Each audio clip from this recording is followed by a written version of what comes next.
నమస్కారం LTV news కి స్వాగతం ముందుగా బులెటిన్ హెడ్లైన్స్ గోదావరి జిల్లాలో పర్యటించిన ముఖ్యమంత్రి చంద్రబాబు గతంలో బొడమేరుకు గండ్లు పడితే వైసీపీ ప్రభుత్వం పోడ్చలేదని విమర్శ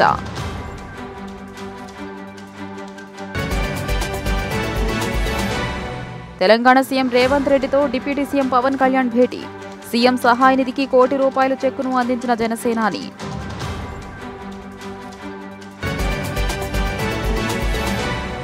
వర్షాలకు ఎన్టీఆర్ కృష్ణా జిల్లాలు అతలాకుతలమయ్యాయన్న మంత్రి కొల్లు రవీంద్ర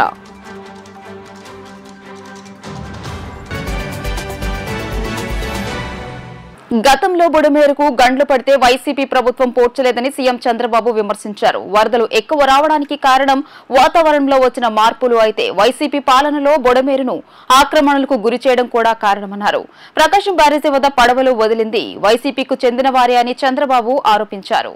గోదావరి జిల్లాలో ముఖ్యమంత్రి చంద్రబాబు పర్యటిస్తున్నారు. ముఖ్యమంత్రి చంద్రబాబు గోదావరి జిల్లాల పర్యటనకు వెళ్లారు. ఏలూరు జిల్లాలో వర్షాలకు దెబ్బతిన్న ప్రాంతాలను ఆయన పరిశీలించారు. కొల్లేరు పరివాహక ప్రాంతాలను విహంగ వీక్షణం ద్వారా పరిశీలించారు. రోడ్డు మార్గంలో తమ్మిలేరు వరద ప్రవాహాన్ని పరిశీలించారు. అనంతరం కొల్లేరు, ఉప్పుటేరు, తమ్మిలేరు వరదలపై అధికారులతో చంద్రబాబు సమీక్ష నిర్వహించనున్నారు. ప్రస్తుతం వరద బాధితులు రైతులతో సీఎం చంద్రబాబు ముఖాముఖి మాట్లాడారు. కొల్లేరుకు వరద ఉధృతి పెరగడంతో లంక గ్రామాల్లో ఆందోళన నెలకొందన్నారు. 8 రోజులుగా లంక గ్రామాలు వరదల్లోనే ఉన్నాయని చెప్పుకొచ్చారు. రైతులను, బాధితులను ఆదుకుంటామని తెలియజేశారు. గతంలో బుడమేరుకు గండ్లు పడితే వైకాపా ప్రభుత్వం పోడ్చలేదని సీఎం చంద్రబాబు విమర్శించారు. వరదలు ఎక్కువగా రావడానికి కారణం వాతావరణంలో వచ్చిన మార్పులు అయితే వైకాపా పాలనలో బుడమేరును ఆక్రమణలకు గురి చేయడం కూడా కారణమన్నారు. ప్రకాశం బ్యారేజీ వద్ద పడవలు వదిలింది వైకాపాకు చెందిన వారే అని చంద్రబాబు ఆరోపించారు. ఒక పక్క ప్రకృతి ఓసారి మన పట్ల చిన్న చూపు చూసినప్పుడు ఇలాంటి వరదలు వస్తూ ఉంటాయి. అదే సమయంలో మనం కూడా కొన్ని వాతావరణంలో పెనుమార్పులు వచ్చే విధంగా మనం కూడా చేశాం కాబట్టి ఇప్పుడు చూస్తా ఉంటే ఎక్కడ చూసినా క్లౌడ్ బరస్టింగ్ అంటే ఆకాశంలో ఉండే మేఘాలు ఒకేసారి వర్షంగా మారిపోయి ఒకే ప్రాంతంలో కుంభవృష్టి వర్షం వచ్చే పరిస్థితి వస్తా ఉంది. ఇవన్నీ వచ్చి మళ్ళా మనుషులు చేసే తప్పులు ఇప్పుడు ఇక్కడ చూసాం.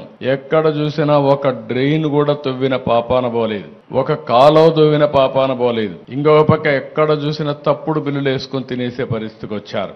అన్ని పాపాలు వీళ్ళు చేసిన పాపాలు మన పట్ల శాపాలుగా మారాయి. ఈ రోజు మన అందరం కూడా ఇబ్బందుల్లో పడే పరిస్థితి వచ్చింది. నేను చాలాసార్లు మీకు ఒక మాట చెప్పాను. 5 సంవత్సరాల పరిపాలన ఒక దుర్మార్గమైన పరిపాలన. ఆ పరిపాలన యొక్క ఫలితాలు మీరు చూస్తే వ్యవస్థలో మొత్తం భ్రష్టు పట్టాయి. కడాని ఇవన్నిటి వల్ల ఇలాంటి విపత్తు వచ్చినప్పుడు నష్టపోయేది ప్రజలే నష్టపోయారు. అందుకని నాకు 10 రోజులు పట్టింది. మొదటి 2 రోజులు నేను అధికార యంత్రాంగాన్ని ముందుకు పోమన్నా పోయే పరిస్థితులు కూడా లేరు. అక్కడి నుంచి నేను అక్కడే ఉండి కడాన మీరు ఒకసారి చూస్తే బుడమేరులో దగ్గర 5 రోజులు రామానాయుడు అక్కడే ఉండి గండ్లు పూడ్చే పరిస్థితి వచ్చారు. ఆ గండ్లు పూడ్చారు కాబట్టి విజయవాడకు వచ్చే నీళ్లు ఆగే పరిస్థితి వచ్చింది. 2 మార్గాలు. ఒకటి సిటీలో ఉండే నీరు బయట పంపించాలి, పైన వచ్చే నీరు ఆపాలి. పైన నీరు ఆపాలంటే గండ్లన్నీ పూడ్చాలి. గండ్లు పూడ్చాలంటే వాతావరణం సహకరించలేదు, వర్షాలు పడ్డాయి. ఆ గట్టంతా కూడా ఎక్కడికక్కడ దిగబడే పరిస్థితి ఉంది. దాంట్లో మళ్ళా ఒక లారీయో ఒక ట్రాక్టరో తీసుకపోతే లేకుంటే ఒక ప్రొక్లైన్ తీసుకపోతే అది కూడా కూరకపోయే పరిస్థితి వచ్చింది. అయినా ఎక్కడికక్కడ మళ్ళీ దాన్ని లాక్కుంటూ మళ్ళీ పెద్ద బోల్డర్లు తీసుకొచ్చి ఓసారి ప్రవాహానికి అడ్డుగా కట్టాలంటే మట్టేస్తే కొట్టుకొని పోతుంది, ఇసుకేస్తే కొట్టుకొని పోతుంది. అలాంటప్పుడు దగ్గర 100 టన్నులు ఒక రాళ్లు తీసుకొచ్చి పెద్ద బోల్డర్స్ తీసుకొచ్చి అక్కడ వేస్తే దానిపైన మళ్ళా మట్టేసి కన్సాలిడేట్ చేసి ఒక విధంగా చెప్పాలంటే ఒక యుద్ధమే చేశాం అక్కడ. తెలంగాణ సీఎం రేవంత్ రెడ్డితో ఏపీ ఉప ముఖ్యమంత్రి పవన్ కళ్యాణ్ భేటీ అయ్యారు. ముఖ్యమంత్రి రేవంత్ నివాసానికి డిప్యూటీ సీఎం పవన్ కళ్యాణ్ వెళ్లి మర్యాదపూర్వకంగా కలిశారు. ఈ క్రమంలో సీఎం సహాయ నిధికి ₹1 కోటి విరాళాన్ని ఏపీ ఉప ముఖ్యమంత్రి పవన్ కళ్యాణ్ అందించారు. తెలంగాణ ముఖ్యమంత్రి రేవంత్ రెడ్డితో ఏపీ ఉప ముఖ్యమంత్రి పవన్ కళ్యాణ్ భేటీ అయ్యారు. ఈ భేటీ జూబ్లీహిల్స్ లోని సీఎం రేవంత్ రెడ్డి నివాసంలో జరిగింది. ముఖ్యమంత్రి రేవంత్ నివాసానికి డిప్యూటీ సీఎం పవన్ కళ్యాణ్ వెళ్లి మర్యాదపూర్వకంగా కలిశారు. ఈ క్రమంలో సీఎం సహాయ నిధికి ₹1 కోటి చెక్కును ఏపీ ఉప ముఖ్యమంత్రి పవన్ కళ్యాణ్ అందించారు. అకాల వర్షంతో కృష్ణానది బుడమేరుకు వచ్చిన వరద కారణంగా విజయవాడ నగరాన్ని వరద ముంచెత్తిందని మంత్రి కొల్లు రవీంద్ర తెలియజేశారు. కలెక్టరేట్ కేంద్రంగా సెప్టెంబర్ 1 నుంచి 10 వరకు నిర్విరామంగా ఫీల్డ్ విజిట్ చేస్తూ మంత్రులు, ఎమ్మెల్యేలను భాగస్వామ్యం చేస్తూ సీఎం చంద్రబాబు చేసిన సేవలను ఉమ్మడి కృష్ణా జిల్లా ప్రజలు మర్చిపోరని, అందుకు వారికి శిరస్సు వంచి పాదాభివందనం చేస్తున్నామన్నారు. వర్షాలకు ఎన్టీఆర్ కృష్ణా జిల్లా అతలాకుతలమైందని, ముఖ్యమంత్రి సేవలు చరిత్రలో నిలిచిపోతాయని అన్నారు. ముఖ్యమంత్రి వినాయక చవితిని కూడా విజయవాడ కలెక్టరేట్లో చేసుకోవడం ఆయన అంకిత భావానికి నిదర్శనమని పేర్కొన్నారు. విజయవాడ కలెక్టరేట్లో నిన్న రాత్రి నిర్వహించిన మీడియా సమావేశంలో మంత్రులు కొల్లు రవీంద్ర, పొంగూరు నారాయణ, సవిత, ఎమ్మెల్యే యార్లగడ్డ వెంకట్రావు పాల్గొన్నారు. విలేకరుల సమావేశంలో వారు మాట్లాడుతూ 32 డివిజన్లో వరదల వల్ల ప్రజలు నష్టపోగా జక్కంపూడి, అంబాపురం వంటి ప్రాంతాల్లో కలుపుకుని 179 సచివాలయాల్లో టీం వర్క్తో ముందుకు వెళ్లారన్నారు. ముఖ్యమంత్రి అపార అనుభవంతో వరద ప్రభావిత ప్రాంతాల్లో పర్యటిస్తూ 9 రోజుల్లోనే విజయవాడ నగరం సాధారణ స్థితికి చేరేలా కృషి చేశారన్నారు. బుడమేరుకు పడిన గంటలను ఇరిగేషన్ డిపార్ట్మెంట్ వాళ్లు క్లోజ్ చేయడంలో చాలా అద్భుతంగా పనిచేశారని ప్రశంసించారు. మంత్రి లోకేష్ ప్రత్యేక పర్యవేక్షణలో మంత్రి రామనాయుడు, నారాయణలు కూడా నిరంతరం పనిచేశారన్నారు. మంత్రి నారాయణ నిరంతరం పర్యవేక్షిస్తూ శానిటేషన్, వాటర్ సప్లై అందేలా చూశారని చెప్పారు. ఎలక్ట్రికల్ డిపార్ట్మెంట్ విద్యుత్ కనెక్షన్లు 100% కరెంటు ఇవ్వగలిగినందుకు వారికి కృతజ్ఞతలు తెలియజేశారు. 1,20,00,000 ఫుడ్ ప్యాకెట్స్ రేషన్ను 2,40,000 మందికి సప్లై చేయాల్సి ఉండగా 2,187 మందికి 6 రకాల వస్తువులతో సప్లై చేయగలిగామన్నారు. 150 బోట్లు, 24 ఎన్డీఆర్ఎఫ్ బృందాలు, 6 హెలికాప్టర్లతో వరద బాధిత ప్రాంతాల్లో సేవలందించగలిగారని తెలియజేశారు. ముఖ్యమంత్రి పిలుపునకు స్పందించి 270 కోట్లు విరాళాలుగా అందించినందుకు దాతలను అభినందిస్తున్నామన్నారు.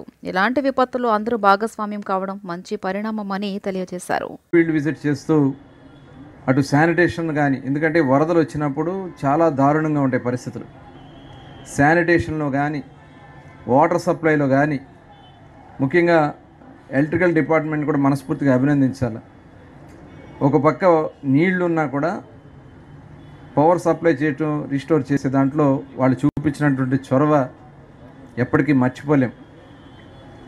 ఇవాళ దాదాపు 100% ఇవాళ వాళ్ళందరికీ కరెంటు సప్లై ఇవ్వడం, వాటర్ కూడా అందరికీ మంచినీళ్ళ కుళాయి నుంచి నీళ్ళు ఇచ్చే కార్యక్రమాన్ని, కొన్ని ప్రాంతాల్లో ట్యాంకర్స్ నుంచి కూడా నీళ్ళు ఇస్తూ మున్సిపాలిటీ పరంగా చేసినటువంటి కార్యక్రమాన్ని మనస్ఫూర్తిగా మరి నారాయణ గారిని, అలాగే నిమ్మల రామానాయుడు గారిని, అలాగే ఎలక్ట్రికల్ డిపార్ట్మెంట్ తరఫున చేసినటువంటి ఒటిపాటి రవి గారిని, అలాగే అందరు మంత్రులు ఫీల్డ్లోనే ఉండి ప్రతి ఒక్కరు కూడా దీంట్లో చాలా కష్టపడ్డారు. వాళ్ళందరూ కూడా మనస్ఫూర్తిగా ధన్యవాదాలు.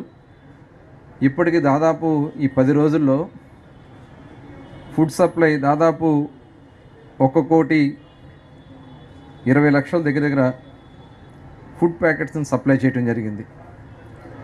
అలాగే 1,10,00,000 వాటర్ బాటిల్స్ కానీ, వాటర్ ప్యాకెట్స్ కానీ నిరంతరం అందించడం జరిగింది.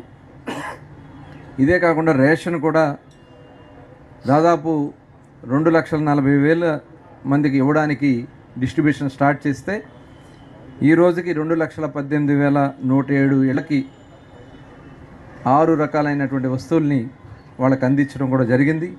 30 అడుగులు ఉండే డ్రైన్ కాదు, అది యాక్చువల్గా 30 అడుగులు ఉండే ఆ యొక్క వెడల్పు అది 4 అడుగులు 3 అడుగులకు వచ్చేసింది.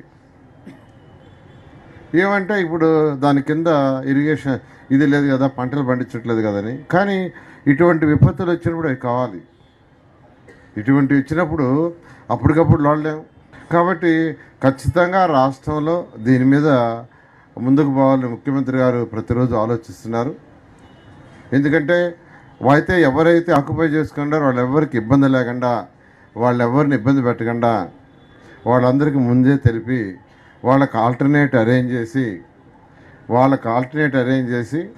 అవన్నీ తీయక తప్పదు అనేది దానికి ముఖ్యమంత్రి గారు వచ్చారు. అందుకనే ఇప్పుడు ఇవాళ లాస్ట్ అంటే ఈ యొక్క ఫ్లడ్ విషయంలో ఈరోజు చివరి డేగా ఇక్కడి నుంచి కంప్లీట్ చేసే రోజుగా తీసుకుంటూ చివరి మాటగా మున్సిపల్ శాఖ వారు మరియు ఇరిగేషన్ శాఖ వాళ్ళు మరియు దానికి సంబంధించిన ఇతర శాఖ వాళ్ళందరూ కలిసి ఆపరేషన్ బుడమేరు స్టార్ట్ చేయమన్నారు. ఆపరేషన్ బుడమేరు అయితే ఎవరిని కూడా ఇబ్బంది పెట్టకుండా చేయమన్నారు. ఇది ఖచ్చితంగా ఎవరిని ఇబ్బంది పెట్టకుండా దీని మీద సర్వే చేసి నిజంగా ఆ రివర్ ఎంత వెడల్పు ఉండాలో అంత వెడల్పు ఉండేటట్టుగా దాన్ని త్వరలో చేసి రెండు పక్కల బండి కూడా ఎలా చేయాలనేది ముఖ్యమంత్రి గారు తర్వాత దానికి సంబంధించి కొంత గైడెన్స్ ఇస్తున్నారు.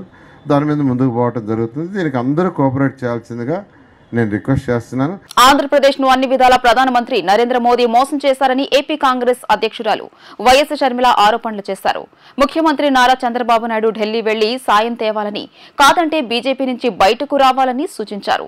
ప్రజలను పట్టించుకోని ప్రభుత్వాలకు ఓటమి తప్పదని హెచ్చరించారు. ఈ విషయాన్ని గుర్తించి సీఎం చంద్రబాబు బాధితులకు వెంటనే ₹1,00,000 సాయం చేసి ఆదుకోవాలని కోరారు. కనీసం ₹15,000 ఇప్పుడు ముందస్తుగా సాయం చేయాలని అన్నారు. పంట నష్టం కూడా అంచనా వేసి రైతులను ఆదుకోవాలని షర్మిల కోరారు.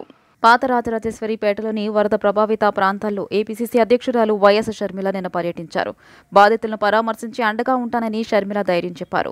వరద బాధితులను పరామర్శించి వస్త్రాలను షర్మిల పంపిణీ చేశారు. ఈ సందర్భంగా ఆమె మాట్లాడుతూ వరదల వల్ల విజయవాడలో ఇంత నష్టం జరిగితే ప్రభుత్వం ఏం చేస్తోందని షర్మిల ప్రశ్నించారు.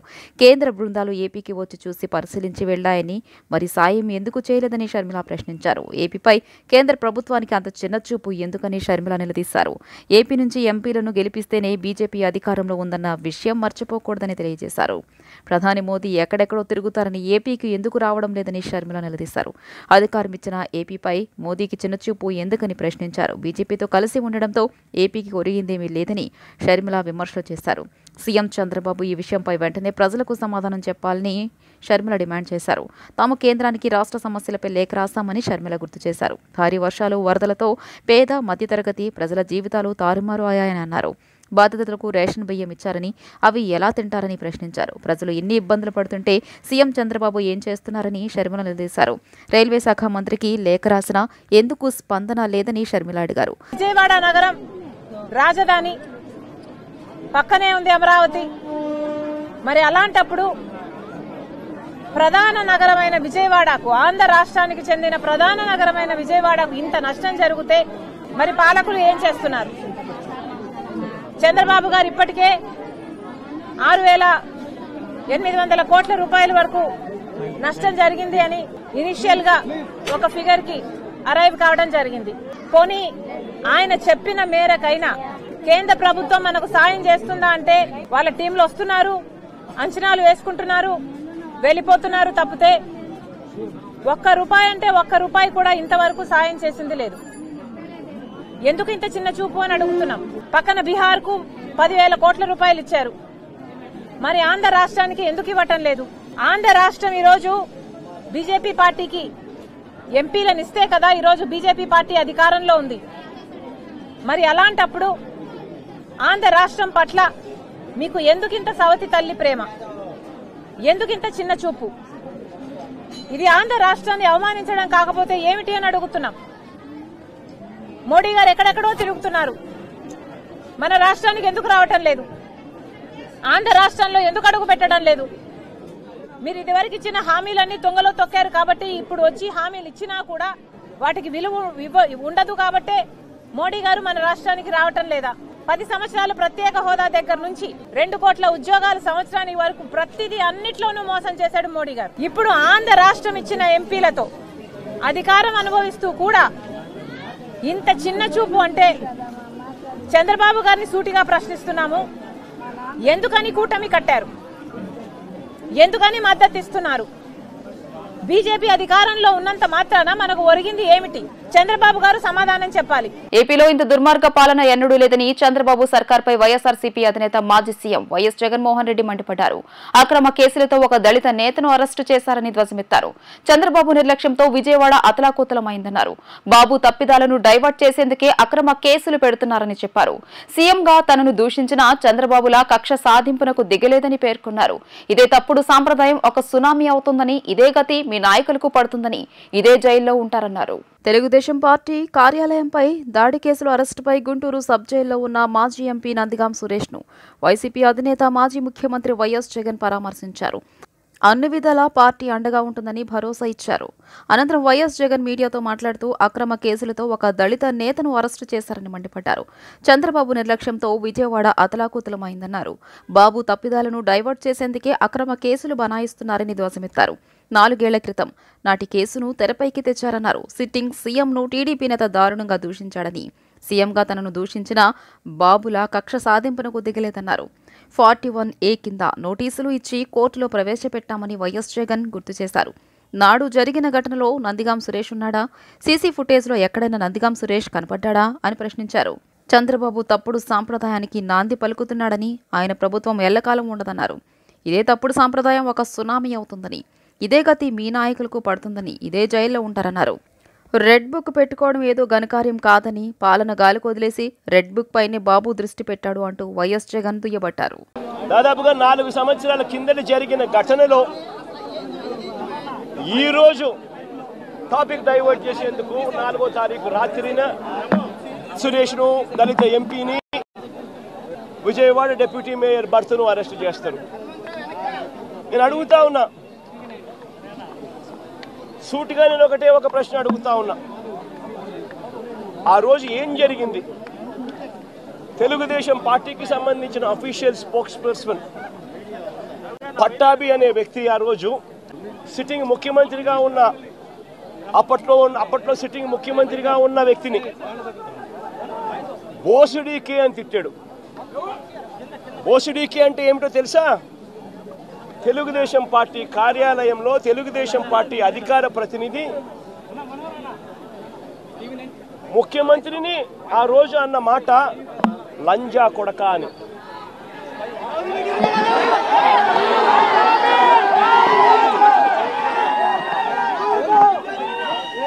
నిజంగా ఆ మాదిరిగా ఒక వ్యక్తి తిడితే రాష్ట్ర వ్యాప్తంగా ఆ ముఖ్యమంత్రిని ప్రేమించే వాళ్ళు, వైఎస్ఆర్ కాంగ్రెస్ పార్టీని అభిమానించే వాళ్ళు, రాష్ట్ర వ్యాప్తంగా ఉన్న వాళ్ళందరికీ కూడా కడుపు మండదా? ఎవరైనా చెబితేనే వాళ్ళు వచ్చి చేస్తారా? కడుపు మండిన వాళ్ళు, ఈ అన్యాయాన్ని చూడాలనుకునే వాళ్ళు, చూడకూడదు అని అనుకునే వాళ్ళు ధర్నా చేయడానికి వచ్చిన వాళ్ళ మీద దాడి చేయడానికి కూడా ప్రయత్నం చేశారు. ఆ దాడి జరిగిన పరిస్థితుల్లో, ఆ తోపులాటలో, ఆ తొక్కిసలాటలో తెలుగుదేశం పార్టీ ఆఫీసు మీద కొద్దో గొప్ప రాళ్ళు పడిండొచ్చు. నేను అడుగుతా ఉన్నా, ఆ జరిగిన ఘటనను ముఖ్యమంత్రిగా నన్ను అన్నా కూడా నేను చంద్రబాబు నాయుడు గారి మీద కక్ష సాధింపు చర్యతో వ్యవహరించాల. రాళ్ళు పడినాయి అని చెప్పి ఎప్పుడైతే తెలిసిందో వెంటనే అటువంటి ఆ ఘటనకు పోయిన వాళ్ళందరినీ కూడా ఎవరెవరు పోయారు అని చెప్పి ఆధారాలు చూసి, అక్కడున్న సీసీ కెమెరాలో, అక్కడున్న ఒక్కొక్క సెల్ ఫోన్ లొకేషన్స్, ఇవన్నీ ఆధారాల మేరకు చూసుకొని ఎవరెవరైతే పోయారో వాళ్ళందరినీ కూడా 41A ఇచ్చి వాళ్ళందరినీ కూడా అరెస్ట్ చూపించి కోర్టులో ప్రొడ్యూస్ చేయడం కూడా జరిగింది. ఎందుకంటే 7 ఏళ్ల లోపు ఉన్న కేసు ఇది. శిక్షా కాల పరిమితి 7 ఏళ్ల లోపు ఉన్న శిక్షా కాలం పరిమితి ఉన్న కేసు ఇది. కాబట్టి దీంట్లో అరెస్ట్ చేయడం అన్నది it does not serve the purpose. కాబట్టి 41A ఇచ్చి కోర్టుకు హాజరుపరచడం కూడా జరిగింది. మన ఇంత నిబద్ధతతో ఆ రోజు మేము అడుగులు వేసాం. ఇంత నిబద్ధతతో ఆ రోజు నిబద్ధతతో అడుగులు వేసి వాళ్ళందరినీ కూడా హాజరుపరిచి 41A కింద వాళ్ళందరికీ కూడా నోటీసులు ఇచ్చి వాళ్ళందరినీ కూడా కోర్టు ప్రొడ్యూస్ చేశారు. వరద నష్టంపై అంచనా వేసేందుకు revenue special CS RP Sisodia నేతృత్వంలోని కేంద్ర ప్రభుత్వం ఏపీకి చేరుకుంది. ఎస్డీఎంఏ కార్యాలయంలో కేంద్ర బృందానికి వరద పరిస్థితిని, జరిగిన నష్టాన్ని కేంద్ర బృందానికి అధికారులు వివరించారు. శాఖల వారీగా జరిగిన నష్టాన్ని కేంద్ర బృందానికి అధికారులు వివరించారు. ఈ సందర్భంగా సెంట్రల్ టీంతో ఆర్పీ సిసోడియా మాట్లాడుతూ రాష్ట్రంలో వాతావరణ పరిస్థితులు ఇంకోవైపు అల్పపీడన ద్రోణులు ఏర్పడ్డాయన్నారు. దీనికి తోడు ఒరిస్సాలో వర్షాలు బాగా పడటం, ఈ ఏడాది సాధారణం కన్నా ఎక్కువ వర్షపాతం పడుతోందని అంచనాలు ఉన్నాయన్నారు. అయితే అనుకోని విధంగా భారీ వర్షాలు పడ్డాయని పేర్కొన్నారు. ఏపీలో ఎన్నడూ రానంత వరద కృష్ణానదికి వచ్చిందని ఆర్పీ సిసోడియా పేర్కొన్నారు. వరదతో పాటు భారీగా వర్షాలు కురిశాయన్నారు. 10 రోజుల పాటు పెద్ద ఎత్తున వరద సహాయక చర్యలు చేపట్టామన్నారు. అన్ని శాఖల్లోనూ అన్ని స్థాయిల్లో ఉన్న అధికారులు వరద సహాయక చర్యల్లోనే ఉన్నామన్నారు. సీఎం చంద్రబాబు 10 రోజుల పాటు కలెక్టరేట్లోనే ఉండి వరద సహాయక చర్యలపై పర్యవేక్షించారన్నారు. ఏపీకి వరదల వల్ల అపార నష్టం సంభవించిందన్నారు. లక్షలాది ఇళ్లు నీట మునిగాయని, మొత్తం వరదల్లో దాదాపు 7 లక్షల మంది ఇబ్బందులు పడ్డారన్నారు. వరద నష్టం 6,882 కోట్ల రూపాయలు వచ్చిందని ప్రాథమికంగా ఓ అంచనాకు వచ్చినట్టు ఆర్పీ సిసోడియా తెలియజేశారు. పంటలు, రోడ్లు, విద్యుత్, ఇరిగేషన్ వ్యవస్థలు దారుణంగా దెబ్బతిన్నాయని ఆర్పీ సిసోడియా పేర్కొన్నారు. ఇంకా ఎన్యూమరేషన్ కొనసాగుతోందని ఆర్పీ సిసోడియా తెలియజేశారు. విపత్తుల సమయంలో అందరూ సహాయం చేస్తుంటే వైసీపీ నేతలు మాత్రం రాజకీయాలు చేస్తున్నారని ఏపీ మంత్రి మండిపల్లి రాంప్రసాద్ రెడ్డి ఎద్దేవా చేశారు. ప్రకాశం బ్యారేజీని పడవలతో కూల్చేయాలని కుట్ర పన్నారని ఆరోపించారు. మంగళగిరిలోని తెదేపా కేంద్ర కార్యాలయంలో నిర్వహించిన మీడియా సమావేశంలో ఆయన మాట్లాడుతూ ప్రజలు కష్టాల్లో ఉంటే జగన్ రాజకీయాలు కావాల్సి వచ్చిందా అని ప్రశ్నించారు. స్వాతంత్ర సమరయోధుడు జైల్లో ఉన్నట్లు నందిగాం సురేష్ ను పరామర్శించారు. గత 10 రోజులుగా సీఎం చంద్రబాబు విజయవాడలోనే ఉన్నారు. అధికారులను ఎప్పటికప్పుడు అప్రమత్తం చేశారు. బెంగళూరు ప్యాలెస్ లో కూర్చునే జగన్ కి ప్రజల కష్టాలేం తెలుస్తాయని ఆయన వ్యాఖ్యానించారు. ఆ రోజు తెలుగుదేశం పార్టీ ఆఫీస్ పైన దాడి చేసిన దాంట్లో ముఖ్య కుట్ర పొందిన వాళ్ళలో ముఖ్య వ్యక్తి ఎవరన్నా ఉన్నారంటే అది ఆయన నందిగాం సురేష్. ఈరోజు ఆయన కటకటాల పాలవడం కూడా జరిగింది. అలాగే వాళ్ళ కోమటి రామ్మోహన్, ఉషాద్రి వీళ్ళంతా పక్కా వైసీపీకి చెందినవారు కాదా అని నేను జగన్మోహన్ రెడ్డిని అడుగుతున్నా. మీరు చేసింది ఏంటంటే తెలుగుదేశం పార్టీ అధికారంలోకి వచ్చి ఇలాంటి విపత్తులు సంభవించిన రోజు మేము ఆ ప్రభుత్వం ప్రజలకు అండగా ఉండామని చెప్పి మేము ఒక పక్కల కష్టపడి పనిచేస్తూ ఉంటే నీ యొక్క నాయకులు చేస్తున్న రాద్ధాంతం ఏం చెప్తున్నా మేము ముందరికి తీసుకొస్తున్నాం. ఆ రోజు గుంటూరు జిల్లాకు సంబంధించిన పడవలు ఏవైతే 3 పడవలు సుమారు ఒక్కొక్క పడవ 50 టన్నులు ఉంటుంది. 120 టన్నుల పడవలు వచ్చి ప్రకాశం బ్యారేజ్ యొక్క కౌంటర్ గేట్స్ను ఢీకొన్నాయంటే ఒకసారి అందరూ గమనించాలా. ఇవి ఎక్కడ ఫస్ట్ నిలబెట్టడం జరిగింది, ఎక్కడికి వర్షం తర్వాత ఎక్కడికి వచ్చాయంటే ఒకసారి ఆలోచించాలా. ఎవరైతే మేము ముందు చెప్పామో ఆ నాయకుల యొక్క అనుచరుల యొక్క ఈ 3 బోట్లను దుర్మార్గంగా ఒక కుట్రతో ఈ రాష్ట్రంలో ప్రకాశం బ్యారేజ్ను కూల్చేసి ఇక్కడ రాష్ట్రపతి పాలన తేవాలని ఒక కక్ష కుట్రతోనే అవి ఢీకొట్టడం జరిగింది. ఆ 3 గేట్ల ఆ 3 కౌంటర్ వెయిట్స్ ఏమైతే ఉన్నాయో అవి పూర్తిగా డ్యామేజ్ తెచ్చే పరిస్థితి కూడా చేసింది ఎవరన్నంటే ఈ వైసీపీ వాళ్ళు కాదని మేము అడుగుతున్నాం. మేము ఒకటే చెప్తున్నాం, మీరు ఎన్ని తప్పులు చేసినా భగవంతుడు ఎలా చూస్తున్నాడో ఇక్కడ కూడా ప్రజలు చూస్తూనే ఉన్నారు. కేవలం 2 రోజుల్లోనే ఆ కౌంటర్ వెయిట్ స్థానాల్లో కొత్తవి తెచ్చి మరమ్మతులు చేయించిన ఘనత చంద్రబాబు నాయుడుకు దక్కుతుందని ప్రజలకు నేను చెప్తా ఉన్నా. అలాగే జగన్మోహన్ రెడ్డి అనే వ్యక్తికి సిగ్గు శరం ఉంటే నువ్వు ప్రతిపక్షంలో ఉండి ప్రతిపక్ష నాయకుడిగా ఏ రోజైనా వ్యవహరించావని నేను అడుగుతున్నా. ఇక్కడ ప్రజల కష్టాల్లో ఉంటే నువ్వు 2 రోజుల్లో ఒక 20 నిమిషాలు కూడా ప్రజల కోసం ప్రజల యొక్క కష్టాల గురించి ఆలోచించే టైం నీకు లేదని మేము అడుగుతున్నాం. ఈరోజు 2 సంఘటనల్లో ఎవరైతే దోషిగా ఉన్న నందిగామ సురేష్ కోసం నీ మాజీ ఎంపీ ఆయన కోసం నువ్వు హడావుడిగా బెంగళూరు నుంచి ఈరోజు గుంటూరు జైలుకి వచ్చి ఆయన ఏదో ఒక స్వాతంత్ర సమరయోధుడు జైల్లో ఉన్నట్టు నువ్వు వచ్చి అక్కడికి వచ్చి పరామర్శించడం జరుగుతూ ఉంది. అలాగే ఇక్కడ లక్షలాది మంది ప్రజలు 12 రోజుల నుంచి ఈ భారీ వర్షాల వల్ల కష్టాలు అనుభవిస్తుంటే నీకు ఆ ఆకలి కేకలైతేనే మా కష్టాలైతే నీకు పట్టవని ఆయన మేము జగన్మోహన్ రెడ్డిని అడుగుతున్నాం. జగన్మోహన్ రెడ్డి, నువ్వు గురువింద గుందె సామెత ఏమైతే ఉందో అది నువ్వు పాటిస్తా ఉన్నావు. నీ సొంత జిల్లా నువ్వు ఏ ప్రాంతంలో అయితే పుట్టావో ఆ ప్రాంతంలో నువ్వు ముఖ్యమంత్రిగా ఉన్న రోజు పింఛా ప్రాజెక్టు, అన్నమయ్య ప్రాజెక్టు కొట్టుకొని పోతే అక్కడ 100 మందికి పైగా చనిపోతే ఈ రోజుటికి నువ్వు వాళ్ళకు ₹1 ఇచ్చిన పాపాను పోలేదు, వాళ్ళ కష్టాలు పట్టించుకునే పాపాను పోలేదు. ప్రకాశం బ్యారేజీ వద్ద ఇరుక్కున్న భారీ పడవలను వెలికి తీసేందుకు ఇంజనీర్లు, అధికారులు అవిశ్రాంతంగా శ్రమిస్తున్నారు. బాహుబలి క్రేన్లు 5 గంటల పాటు సాయశక్తిలా ప్రయత్నించినా నదిలో చిక్కుకున్న పడవలు ఒక్క అంగుళం కూడా కదలలేదు. తొలి ప్రణాళిక విఫలం కావడంతో నేడు మరో ప్లాన్ను అమలు చేయాలని ఇంజనీర్లు నిర్ణయించారు. సెప్టెంబర్ 10 మధ్యాహ్నం 1 గంటకు 2 బాహుబలి క్రేన్లు ప్రకాశం బ్యారేజీ పైకొచ్చాయి. ఇటీవల పడవలు ఢీకొన్న 67, 68 గేట్ల వద్ద ఆగాయి. టన్నుల కొద్దీ బరువులను అవలీలగా లేపే ఈ క్రేన్ల భారీ కుక్కలు హైడ్రాలిక్స్ బ్యారేజీని దాటుకుంటూ పడవ వద్ద దిగాయి. గేట్ల కింద నుంచి 2 లక్షల క్యూసెక్ల నీరు దిగువకు వెళ్తుండగా నడుముకు బెల్టులు ధరించిన సిబ్బంది క్రేన్ల సాయంతో పడవపై దిగారు. 100 టన్నుల బరువును తీయగలిగే ఉక్కు కడ్డీలతో అతి కష్టం మీద పడవకు ముందు వెనుక భాగాల్లో కట్టారు. వాటిని క్రేన్ కొక్కాలకు తగిలించారు. ఇక 2 క్రేన్ల ఆపరేటర్లు ఒకేసారి పడవలను లిఫ్ట్ చేయడం ప్రారంభించారు. దీన్ని చూస్తున్న వారందరిలోనూ ఉత్కంఠ. భారీ క్రేన్లు కావడంతో ఇక పడవ పైకి లేవడం ఖాయమనుకున్నారు. కానీ ఇంజనీర్ల అంచనాలు తప్పాయి. పడవలు అంగుళం కూడా కదలేదు. ఒకేసారి 100 టన్నుల బరువును అవలీలగా ఎత్తగలిగే 2 క్రేన్లు పడవల్ని కదిలించలేకపోయాయి. 5 గంటల పాటు ప్రయత్నించినా నిరాశ ఎదురైంది. ఒక్క పడవనైనా తొలగిద్దామనుకున్నా అది సాధ్యపడలేదు. 2 భారీ క్రేన్లకు అదనంగా ఓ మోస్తరు బరువు లేపే మరో క్రేన్ను తెప్పించారు. మరో తీగతో పడవలను లాగే ఏర్పాటు చేశారు. 20 మంది సిబ్బంది బ్యారేజీ గేట్లపైకి దిగారు. అక్కడి నుంచి పడవ పైకెక్కి మరో కోణం వైపు మాన్యువల్గా లిఫ్టింగ్ యంత్రాలు పెట్టి పడవలను లాగడం ప్రారంభించారు. బ్యారేజీ పైనుంచి 2 భారీ క్రేన్లు, పక్క నుంచి మరో క్రేను, కింద సిబ్బంది ఇలా 4 వైపుల నుంచి లాగినా ప్రయోజనం లేదు. సాయంత్రం 6 గంటల వరకు శ్రమించిన సిబ్బంది అలసట చెందారు. ప్లాన్ ఏ నిష్ఫలమంటూ ఆపరేషన్ ఆపేశారు. ఒక్కో పడవ 40 టన్నుల బరువు ఉండడం, 3 పడవలు ఒకదాంతో మరొకటి చిక్కుకొని ఉండడం వల్లే భారీ క్రేన్లు సైతం లేపలేకపోయామని అధికారులు తెలియజేశారు. వార్తలు ముగించే ముందు హెడ్లైన్స్ మరోసారి. గోదావరి జిల్లాలో పర్యటించిన ముఖ్యమంత్రి చంద్రబాబు గతంలో బొడమేరుకు గండ్లు పడితే వైసీపీ ప్రభుత్వం పోడ్చలేదని విమర్శ.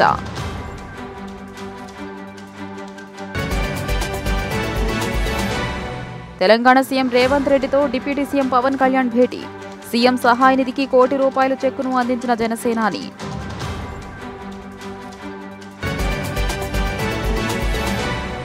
వర్షాలకు ఎన్టీఆర్, కృష్ణా జిల్లాలు అతలాకుతలమయ్యాయన్న మంత్రి కొల్లు రవీంద్ర.